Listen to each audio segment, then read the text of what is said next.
Well, welcome everyone. Welcome, welcome, welcome. My name is Tyler Stump, and I am an archivist at the Pennsylvania State Archives. I see a lot of names in the attendance here that we've had you here before for some of our community history dialogues. So welcome and thank you for being here. And I see a couple of folks some new names that I'm not familiar with.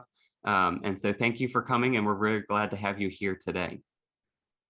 Before we begin, I just want to take care of a little housekeeping first. If you have any technical difficulties or anything else during this program, you can always call my colleague Josh Stallman at any time, and his number is 717-772-3257. And I'll ask Josh, if you post that in the chat as well. If anything happens, just give him a call, and then we'll try and help out as best we can. As you saw when we signed in, we are recording today's presentation, and we will share a link to that recording with you all afterwards when that's ready. We're just going to record the speaker portion, and when that's done and we have our group dialogue, I'm going to stop the recording, and then we'll all be able to chat from there. Just to ensure our speaker's audio isn't interrupted, we're just asking everyone to keep yourself muted throughout the presentation portion, and then we'll let you all unmute once that's over. In the meantime, feel free to type any questions or comments or just anything on your mind in the chat. You should have a little, looks like a word bubble thing at the bottom of your screen. And we're going to monitor that and keep an eye on it throughout. So please take advantage of that. And finally, I'd just like to ask you all to give us just feedback of this. We'd love to hear if you've learned anything useful from today's dialogue, or if there's anything that we could do to make these better in the future. Or if you know somebody else who'd be a great speaker like the 4 that we have lined up today, feel free to email me anytime at tystump@pa.gov, and I'll put that in the chat today as well. And so just to bring us all up to speed, the Community History Dialogue series is something that we started at the Pennsylvania State Archives about 2 years ago, right when the pandemic was getting started. And we've used, our intention was this was going to be a way to promote community history projects that have been going on mostly in Pennsylvania, but also in a few other areas, and just to encourage community groups to collect, preserve, and share their own history in their own way, because we just feel that that's a really important thing that needs to be said a little bit more. And over the past 2 years, we've invited folks from all sorts of communities all over the place to talk about how they've been preserving their own history and just learn from their experiences. People form communities around all different sorts of things, around where they live, around shared experiences, around racial or ethnic identities, gender identities, religious affiliations, and so many other things. But no matter what your community looks like, your history is important. And that's just period. I can't emphasize that enough. And it's important that your community tells its own story in its own voice as well.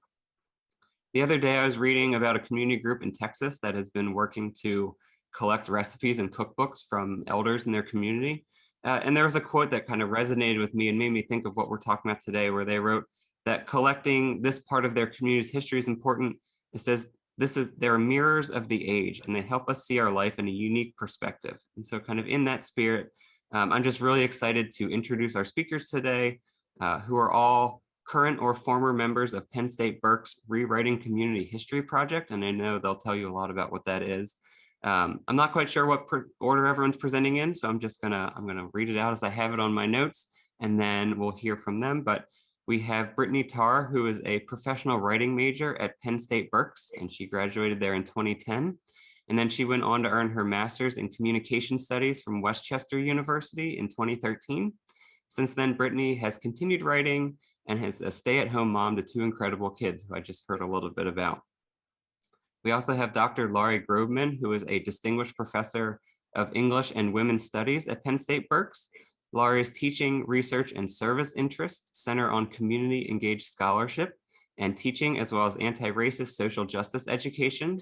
She and her students have worked closely with the Hopewell Furnace National Historic Site and the National Park Service, the City of Reading, and the Pennsylvania African American Museum in Reading, Centro Hispano in Reading, the Jewish Federation of Reading, and the Olivet Boys and Girls Club in Reading. That's quite a lot of things, which is super exciting.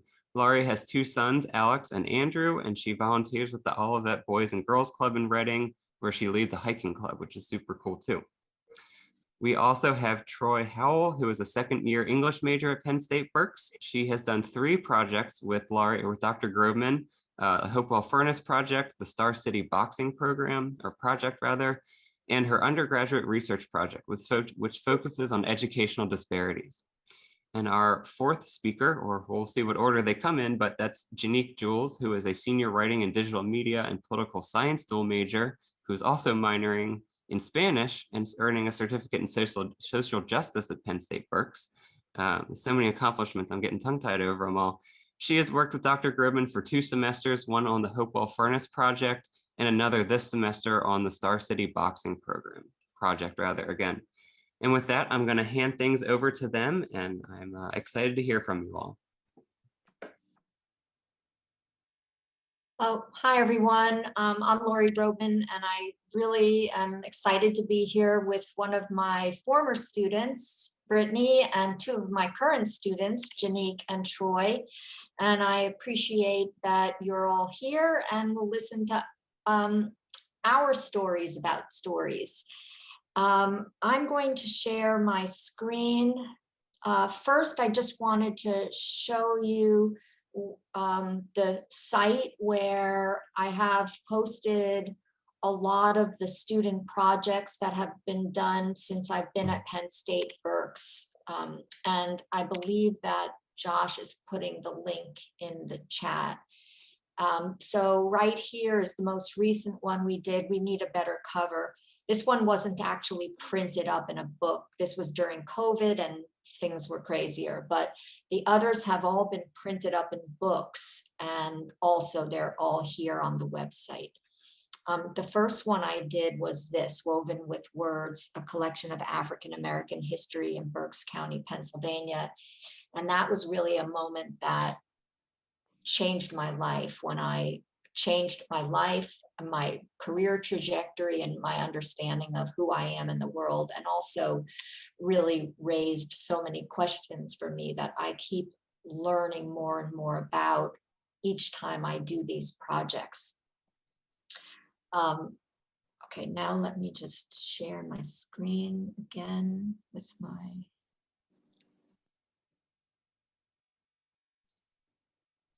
Okay, so I actually want to just say that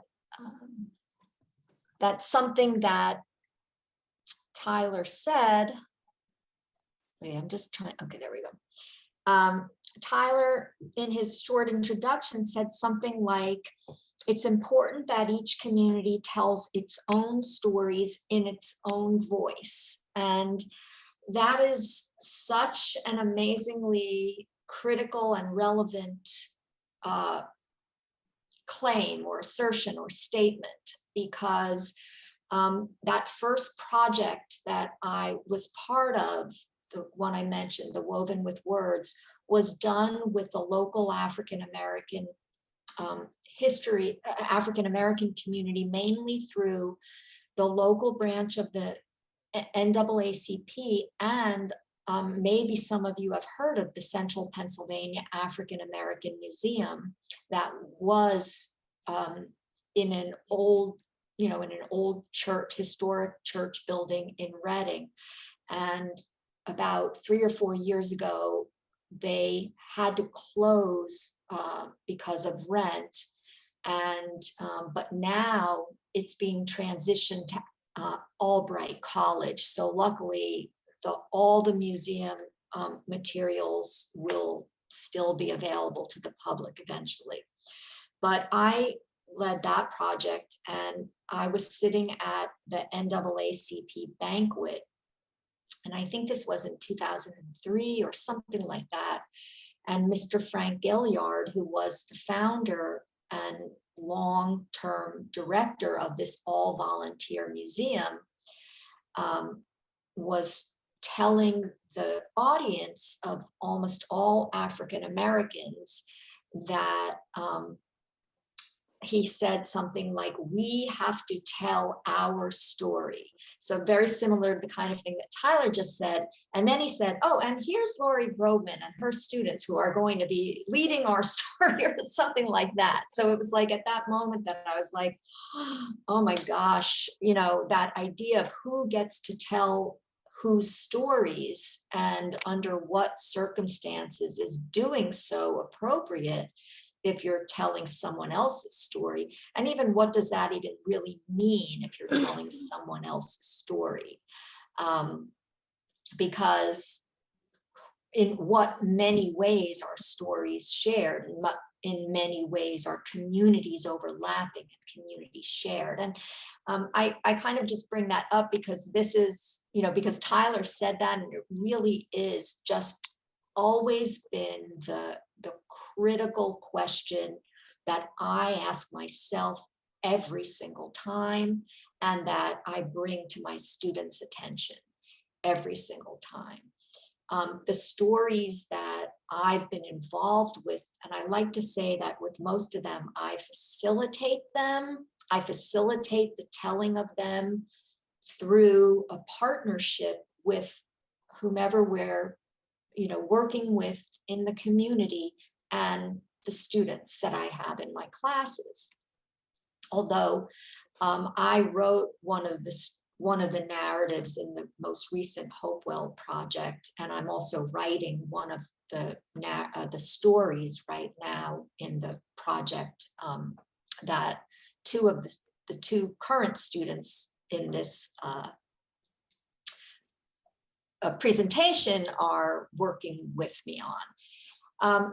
One of the things that I wanted to make clear is that I'm an English professor, and I came to the writing of local history really totally unintentionally. And it was because Mr. Gilliard, who I mentioned, had asked Penn State Berks to help the museum write a community history.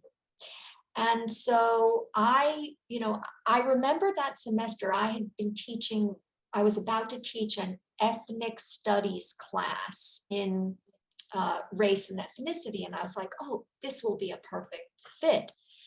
And, but since then, and even then, like my orientation was as an English professor and, someone who loves language and rhetoric and composition and literature. So I have come to really look at this work to uncover, recover, discover, and share local previously hidden histories as, this issue of power and narrative.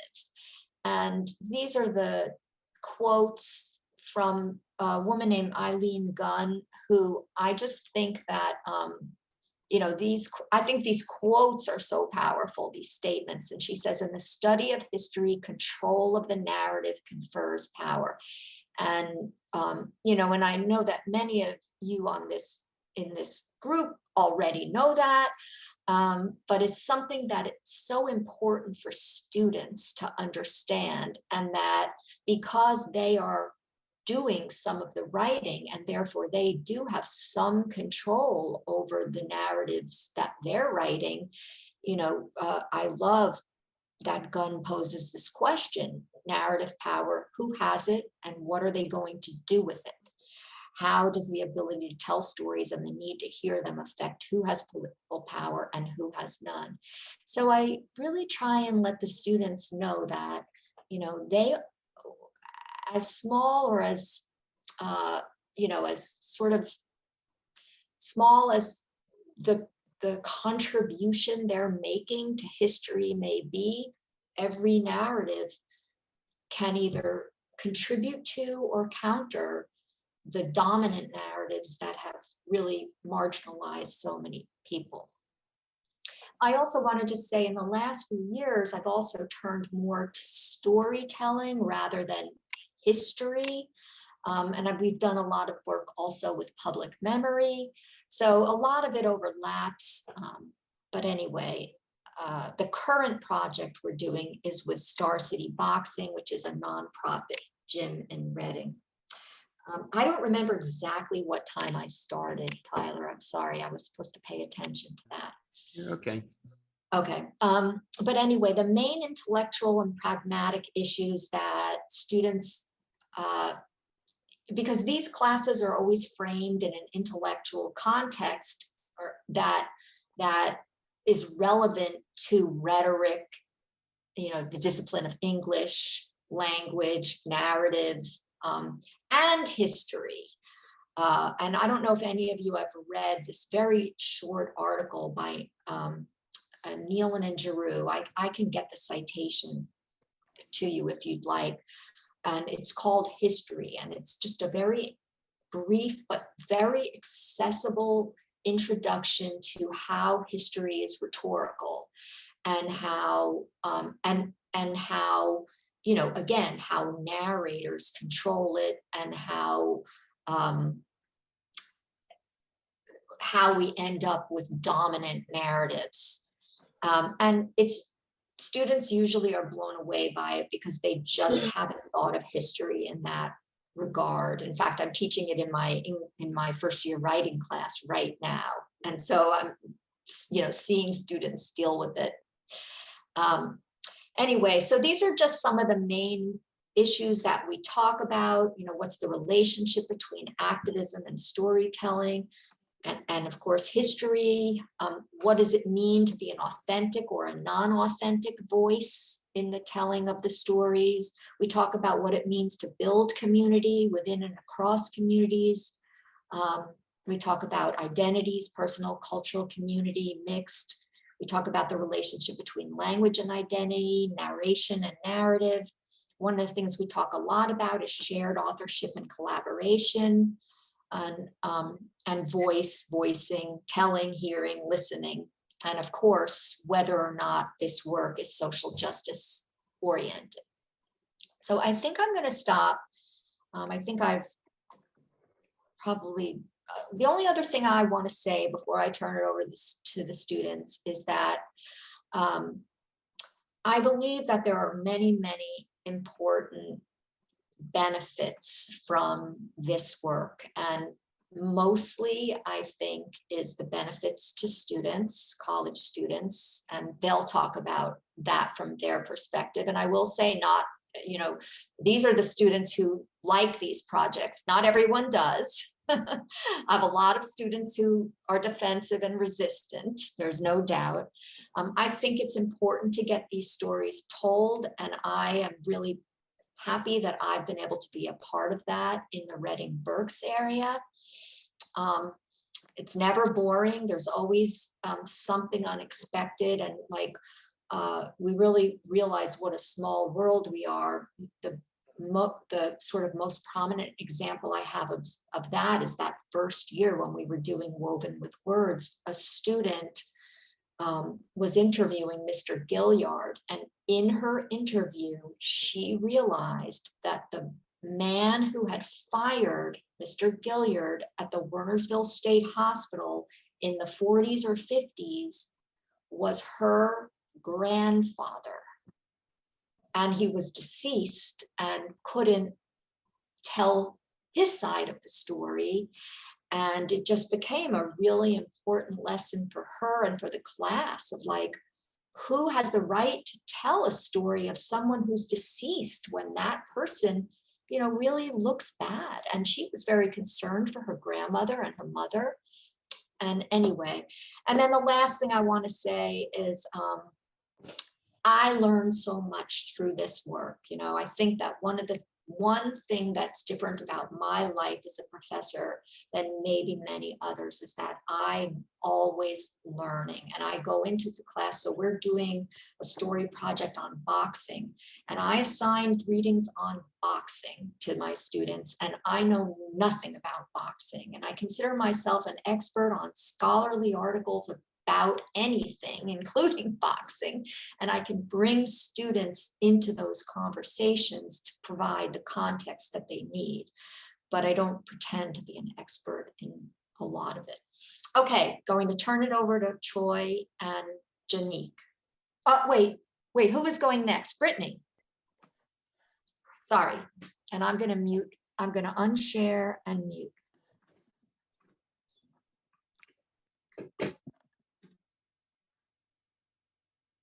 Oh, am I up? Okay. Hi. I graduated from Penn State Berks in 2010 and worked very closely with Dr. Grobman. My senior year, she gave me the opportunity to do an editorial internship while in a class with her doing community-based research.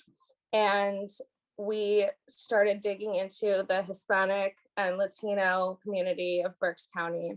And it became very quickly apparent that their history needed to be, it was previously unrecorded. There was, before the semester started, I went to the public library. All I could find was a 2000 census, and that gave a little information, but nothing, as far as their stories and the things that they felt that they wanted to share, I'm sure. And so from there, I then went to the Historical Society, Berks Historical Society, looking through microfilm, which was tedious to say the least. It took about 8 hours to get through about 3 months of 1 year. And I'm like, okay, we have to go a different route now, and there was nothing there. And so, yeah, it became apparent that we needed to go other directions here. So we finally found a document or a research done by the YMCA for Spanish speaking community. And then we also found kind of a previously written kind of research project on it. And so from there, we ended up gathering names of community members that we could contact and kind of get more information from. And the project, it was amazing. But most of our research had to come from personal interviews from people that either had experienced different things or had been, handed down the information and experiences from their relatives.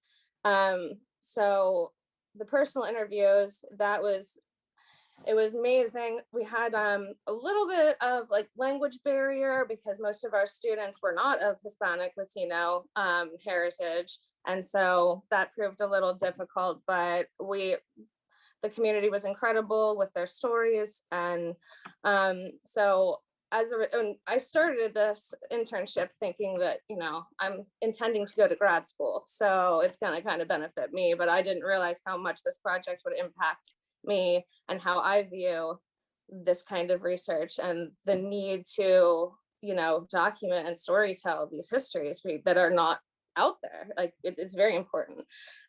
So what resulted was this book, Dr. Grobe. It's Hispanics, Latinos in Reading and Berks, a portrait of a community.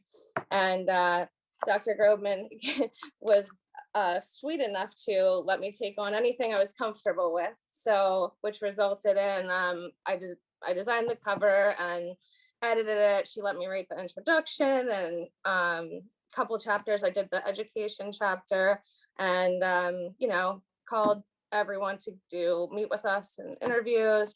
And we even had a group interview session where I think we had donuts or something, and everyone kind of congregated together. It was such a really cool experience to have all these different people that wanted to help us tell their story. And as Dr. Grobman said, we had to learn that it could be our place to help tell that story. So the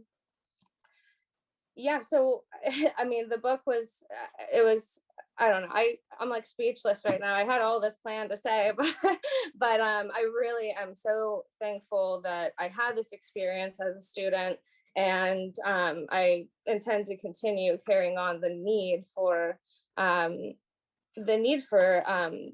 people's community stories to be told, because a lot of times, like I said, we looked out there thinking we'd find this gold mine of information. Oh, we'll just write this book real quick, or something, but there was not enough out there at all. And so we had to reach out to many different people that could help us kind of piece it together. And I ended up creating a website for the book as well, in hopes that not only would it put our information out there, but it would be a stepping stone for, furthering the story and, more documentation and things like that. So for more growth for that community. So I think it was a really important project, and it was really important to me. And yeah.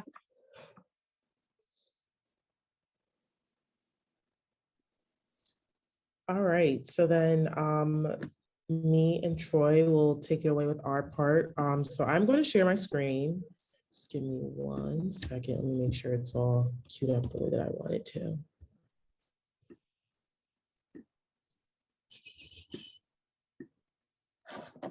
Okay. All right. So basically, we are 2 students that Dr. Groman has now, and we'll introduce ourselves in a little bit. But this is our public research from our perspectives, especially because Troy and I have worked closely with Dr. Groman in different classes and stuff like that. We're going to share a little bit about our experience. So just to introduce ourselves, my name is Janique Jules. I'm a senior this year at Penn State Berks. I'm originally from New Jersey. I'm a senior writing and digital media major along with political science. I'm a dual major, and then I'm minoring in Spanish, and I'm getting a certificate in social justice. And then Troy. Hi, everybody. My name is Troy Howell. I'm originally from Illinois, and I'm a sophomore, and I'm an English major currently. So the first thing that we're going to talk to you all about is the Hopewell Furnace Project. So when I was originally choosing classes for my major, I saw that one of Dr. Groman's classes was one of the ones that were required. So I kind of went in not knowing what I was kind of walking into, for lack of a better term. But it came out to be something that I gained a lot out of.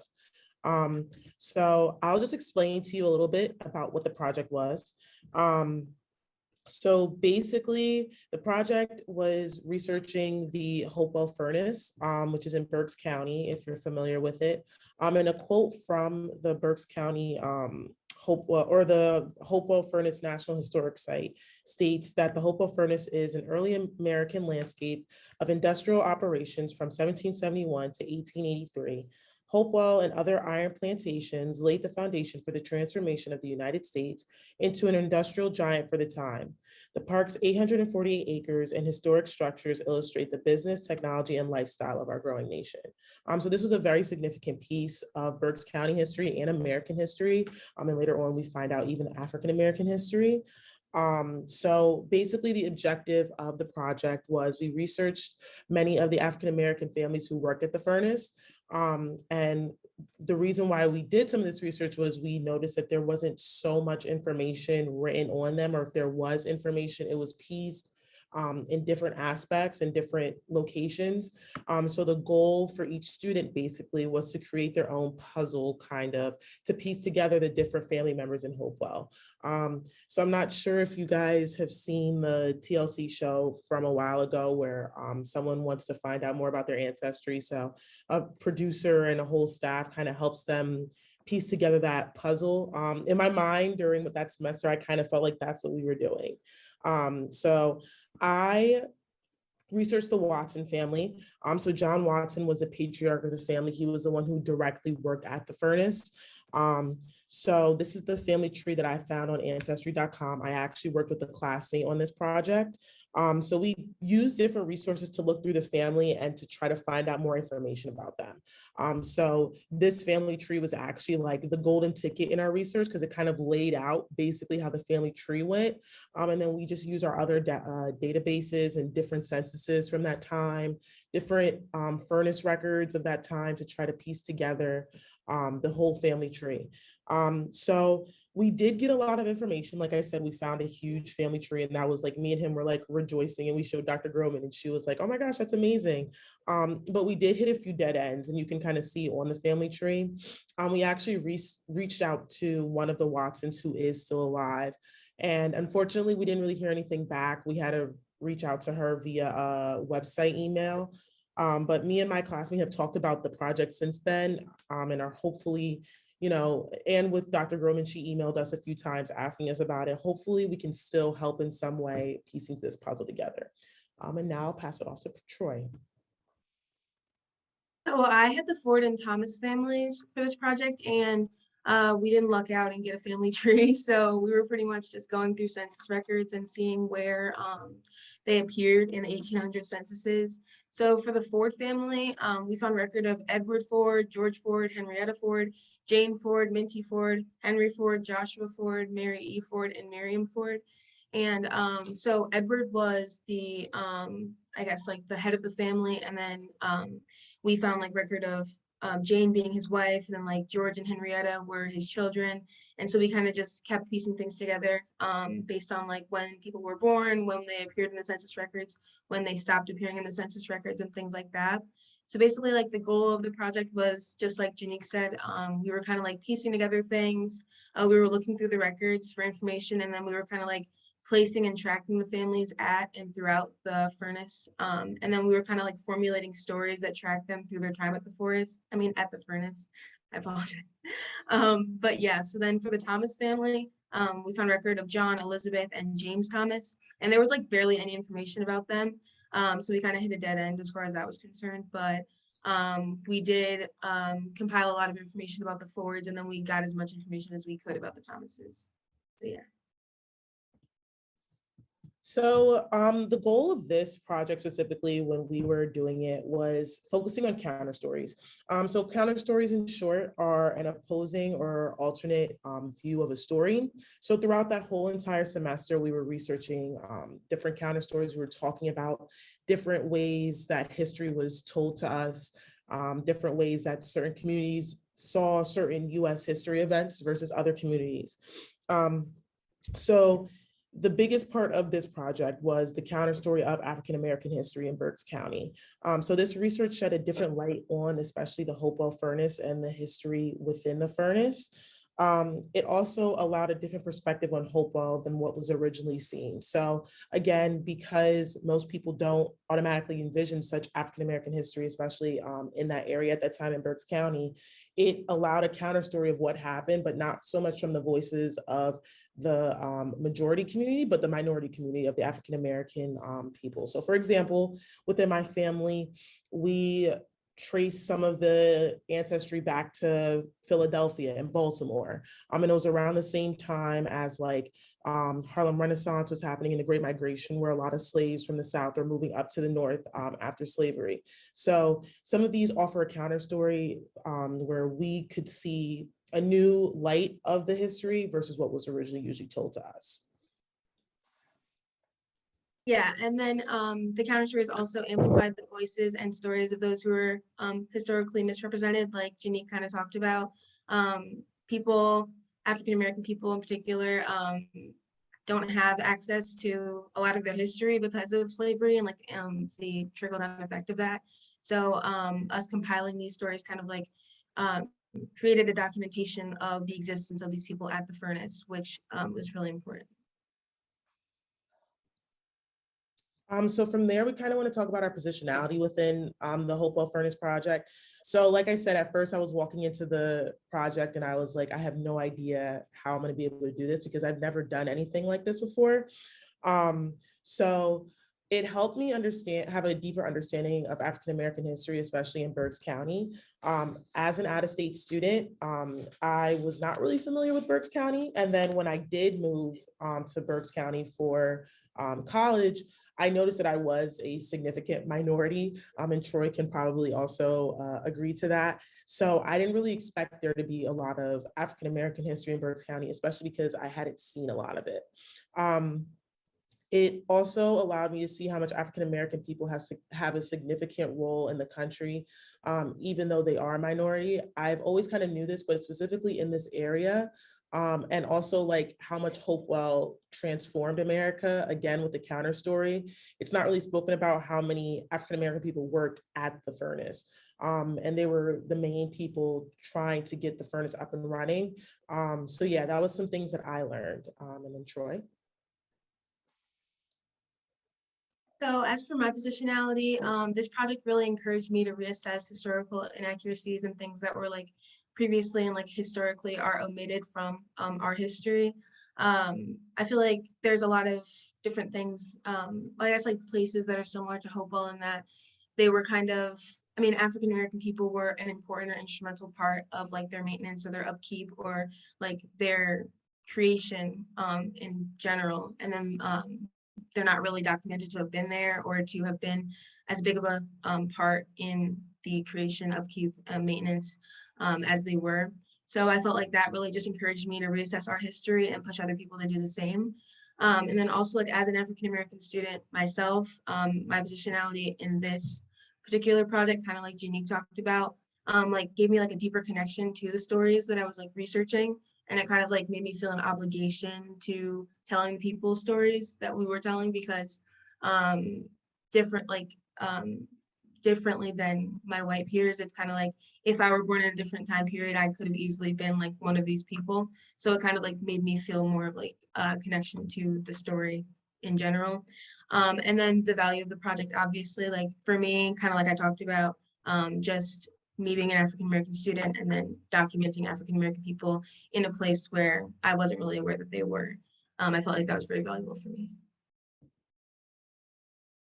So now we're going to talk about the Star City Boxing Storytelling Project. So like Dr. Groban talked about, Star City Boxing is a boxing gym in Reading, Pennsylvania. It's nonprofit. And we're currently compiling stories and conducting interviews with members of the gym to kind of document the gym's impact on the community that it's in. So our objectives for this were basically we're trying to amplify the voices of underrepresented people in Reading and provide interviewees a safe space. So this kind of goes back to what we were talking about with Hopewell as far as like counter stories and giving people who usually don't have a platform to tell their stories.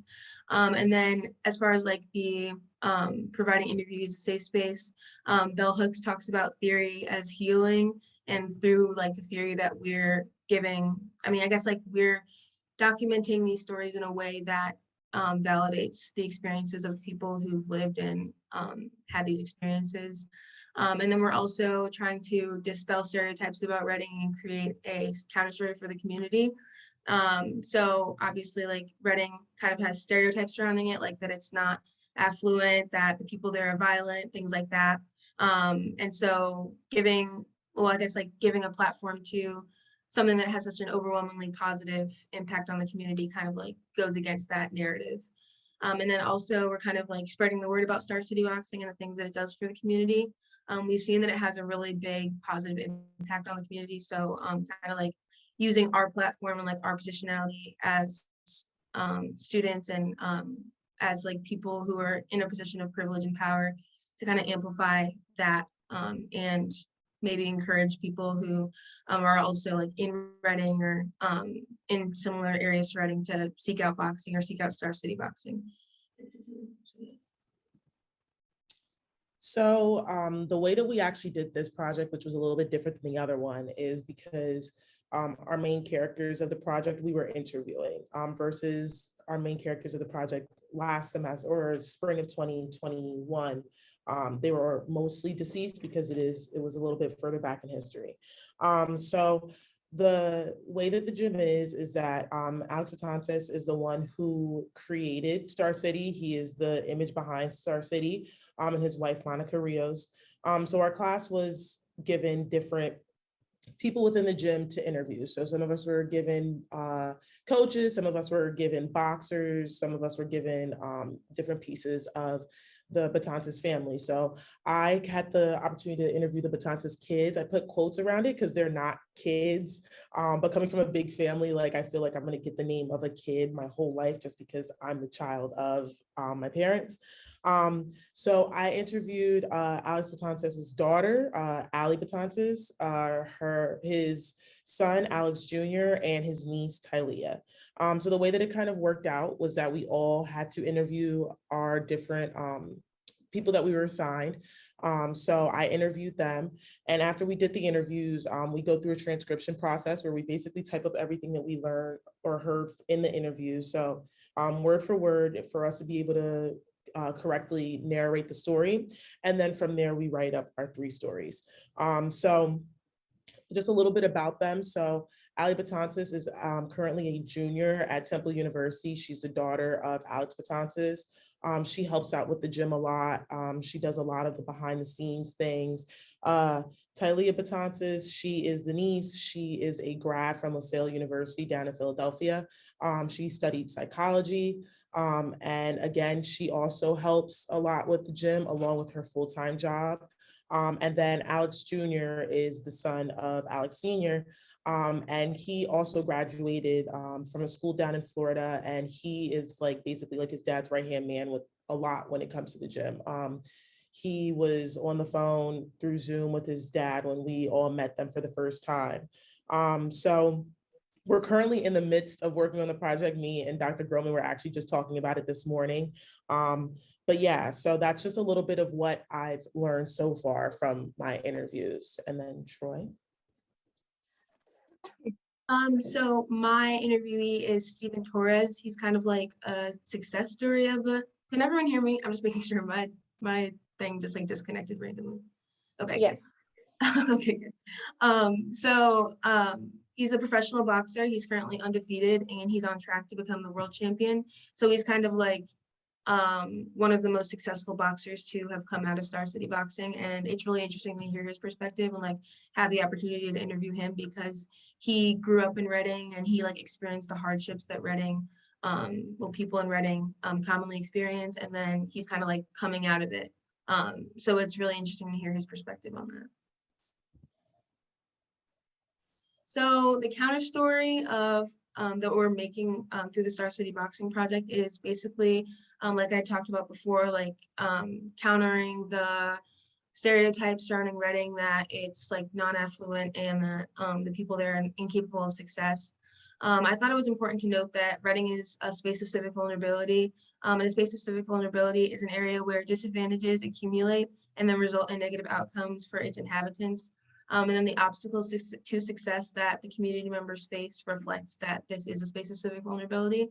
And then so the stories that are being told by the people who are members of the boxing gym of success and overcoming the barriers to their success and overcoming the obstacles that their community presents them kind of counters the narrative that they're incapable of doing so. And then obviously, boxing is a way to counter this civic vulnerability and displace pent-up energy. There's a lot of research talking about how boxing gives youth the opportunity to displace their energy that may be like negative into like a more constructive and like meaningful way, an area and place. So that's another part of the counter story. And then, like I talked about before, Reading is often misunderstood and misinterpreted and also misrepresented.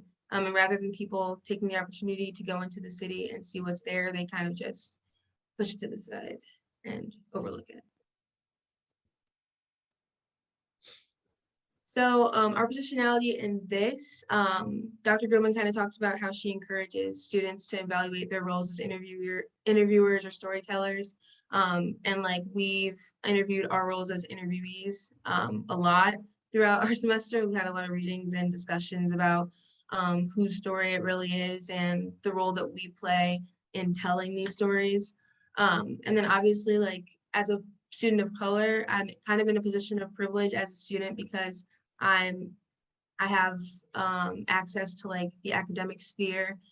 So I'm kind of like transmitting these stories into an academic form, which kind of like is a conflict, like I guess like a something to evaluate for me as like I'm kind of taking the story from a non-academic form and putting it into an academic form. Like that kind of brings implications with it. And then obviously my positionality as a person of color. Star City Boxing is mostly Latino. So as an African-American student of color, I kind of can empathize and like I understand the discrimination that many of the people in Star City Boxing face, but not all of them because I'm not Latino and I don't face the exact same type of discrimination. So my positionality as far as that's concerned is also like something that we've talked about and discussed in class.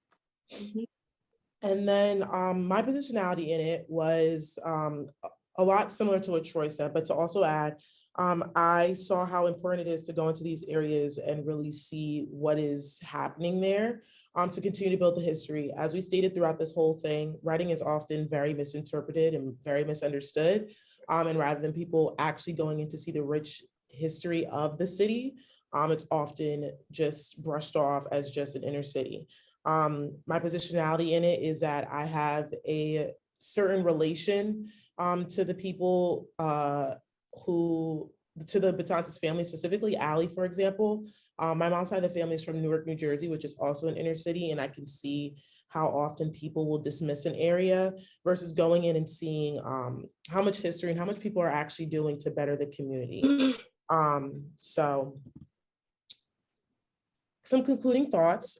So first off, what we've gained from the projects as a whole. So through the Hopewell project, I gained advanced research skills that I never thought that I would have had the opportunity to grow into. Like I said, it was intense research at times, having to try to piece together the families. And sometimes I was like, Dr. Grobman, I don't know. I think this is a dead end. Like, I don't know if we can do this. And she's like, no, keep going, keep looking. So it kind of helped me a lot with my advanced research skills. And then with Star City, it helped me to learn more about history, but also feeling like I had a major contribution to history and the history of others, because it is such a misunderstood city. I feel like the work that we're doing is helping others see a new light of Reading.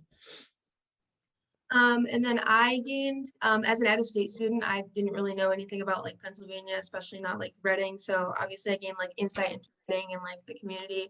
And I'm from Illinois, so like I see clear parallels between like Chicago and Reading, especially like the less affluent areas of Chicago. So that kind of like gave me perspective as far as like my own relationship to it, and then just like the livelihoods of the people that live in Reading. And then for the Hopewell Furnace, it kind of also gave me perspective about, like I talked about before, historical omissions and the ways that African Americans are like commonly excluded from the dominant narrative, but also like, I guess like a sense of pride in the fact that like we were contributing to getting these people represented in history, kind of like Jeannie said. And then how it's helped us. So again, with Hopewell, just intense research and sifting through info, even through my internships that I do now with political science and all that, I have gained a lot of research skills and sifting through skills through the Hopewell Furnace research project, because it was a bigger project. Now I'm not as easy to be like, I can't do this anymore. Like I continue to push through that research. And then Star City. So the biggest thing was how to conduct an interview. I texted Dr. Grobman the night before, or like the day before our project, where we were supposed to go on our interviews. And I was like, I'm nervous. I've never interviewed someone for something like this. So the biggest piece that I've learned is getting information needed to have a full picture, and also like relaxing in the midst of all this. So like allowing the conversation to flow naturally and letting the interviewee tell us what they want to tell us. And if we feel like we want to get more info, to ask questions from there, but not to plan it out as much and let it be organic and wholesome. And then kind of like I just talked about, perspective and a sense of pride, kind of like pride in my heritage as far as Hopewell is concerned, and then a pride in my ability to document these people's stories, and Star City Boxing, which I already kind of discussed. And then finally, our takeaways. So I learned through Hopewell the importance of public history. And contributing to public history and how much it can really change how other people view a specific time in history. And then with Star City, how to go in and find some of the areas that are often overlooked and make something out of them. So go into these areas and researching and creating more of a history. And then I learned the danger of assumptions. I feel like there's a lot of assumptions are a very big part of both projects, and that like in Star City, it's more of like a direct misrepresentation of Reading. And then with Hopewell, it's kind of like the assumption that the furnace was created without the help and assistance of African American people, and like that those people that lived there were not as important. or important enough to be documented. And I feel like I've taken away like the importance of not assuming and like going in and getting your own research and getting the full picture, like the dominant narrative and the counter narratives, in order to actually accurately discuss and represent historical events and narratives. And then finally, we just both wanted to say thank you to Dr. Groban for not only having us be a part of these like research projects, but also like helping us figure out ways to have it grow and develop into what we do every day. So yeah, Troy, do you have anything to add to that? Yeah, Dr. Groban is an amazing professor, and she is just, I think, probably the best faculty member to do this type of project with the supervision of, and I just really appreciate her role in like getting us where we are and all that stuff. So yeah. Yeah, so that's it for our project. If I could add one thing really quick, so in case there are any educators out there or like organization leaders, I'm piggybacking off of what they just said about, you know, the importance of students or younger, or not even younger, but anyone, youth that wants to be involved in a project like this. You know, not only did it strengthen our writing and our communication skills, we learned how to do credible research, you know, applying it to the betterment of the community that we're working with. We had to learn how to agree on goals and strategies when we're not necessarily part of the community, you know, and we had to learn mutual trust, mutual respect for the community. And we had to communicate clearly. We had to listen carefully. We had to understand and empathize with circumstances that we may not be a part of necessarily, but that we want to understand and we want to be a part of. We had to remain flexible. We had to ensure that we were meeting the needs and interests of the communities that we were working with. And, you know, to meet and hear stories of people that, you know, we may otherwise have never have met, you know, was a huge impact as well. So like I said, for, you know, if there are any, I don't know who's in the audience exactly, but, you know, educators or organizational leaders or anything that like you can instill this upon, you know, anyone around you, it really was beneficial to everyone involved as well as the students and the community. So it was really an important project. And Dr. Groban's awesome. Okay. I told her I wouldn't embarrass her, but I did.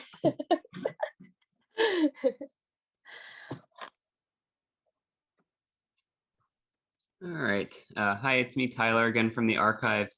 And I just want to thank all of you for speaking in this. There's been a lot of food for thought. I have a lot of good notes on this. Just for the sake of this recording, I'm going to wrap things up here and end the recording. But for anyone who's listening to this later on, thank you for watching this, and we hope that you'll check out some of the other community history dialogue resources and other previous recordings that we have available on the Pennsylvania State Archives website. So thank you.